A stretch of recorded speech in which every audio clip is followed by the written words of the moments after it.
Rapid fire, everything that mattered week 5 for fantasy football. I'm gonna break down the Buccaneers Seahawks game in this one. Baker Mayfield gets a slight upgrade. I put him lower than most experts preseason because I didn't think he'd replicate his TDs that he got last year. But dude is just one of the best quarterbacks in the NFL and a gunslinger, a guy who throws it down the field, which you like for fantasy, especially in quarterbacks who don't run quite as much. So we have seen Baker's legs this year. Rachaad White is a capable backup for Bucky Irving. He's still week to week. I expect another Rachaad White start or 2 at this point. Niners, then Detroit, then Saints. You're starting him in all 3 of those matchups if he's still the guy. Sean Tucker is not the guy right now. We might see him get more usage in other games, but for now, it's clearly Rachaad White's backfield. Every single time I mention a guy in this video, I'm going to my site, fansports.com, up here, and I'm updating their rank. I have season-long rankings that I'm updating every single day to give you the best fantasy football rankings on the whole internet. There are a lot of layers to my philosophy, and I tend to differ a lot from most experts in terms of how I rank players, but it's worked for me so far. I've won 36% of all the fantasy football leagues I've been in the last 20+ years. Shout yourself out if you have emekaegbuka. I rated him higher than most experts this preseason, but I still don't have him in enough leagues, honestly. I also told you to sell high week 1, which is a little bit of a miscalculation. The Mike Evans injury obviously changed everything, but still, this is a guy who I have as a top 10 wide receiver right now. I actually have him 1 spot ahead of Nico Collins, which I think is a bold call that will pay off. Mike Evans has had a hamstring injury 7 straight seasons. That's crazy. Emeka is the #1 guy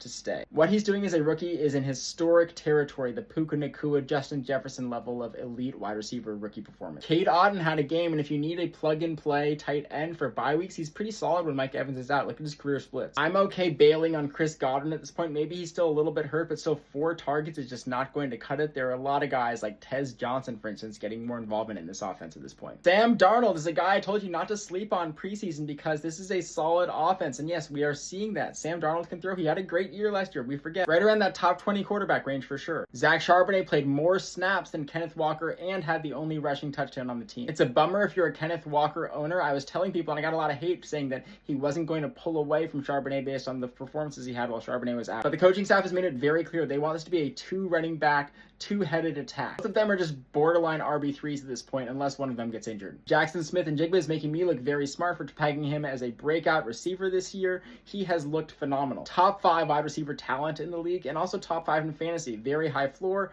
very high ceiling. Cooper Kupp had an equal number of targets actually to Jackson Smith-Njigba, which is interesting, but still I'm not too excited about Kupp. His floor might be decently high, but his ceiling is very low. Torrey Horton had a touchdown, but you can't feel good about rostering him, honestly. He's just not getting the volume unless there's an injury to Kupp or a JSN. AJ Barner broke out a little bit, but I don't think Elijah Arroyo is going to go anywhere. I still have AJ Barner borderline top 20 tight end at best, but I wouldn't worry about picking him up. My wife and daughter are peacefully sleeping. I hope to join them soon, but I got to keep making videos breaking down all these Sunday games. Check out fansports.com. Really appreciate you guys spending a couple minutes of your day with me here. Stay loading. I'll see you in the next one. Peace.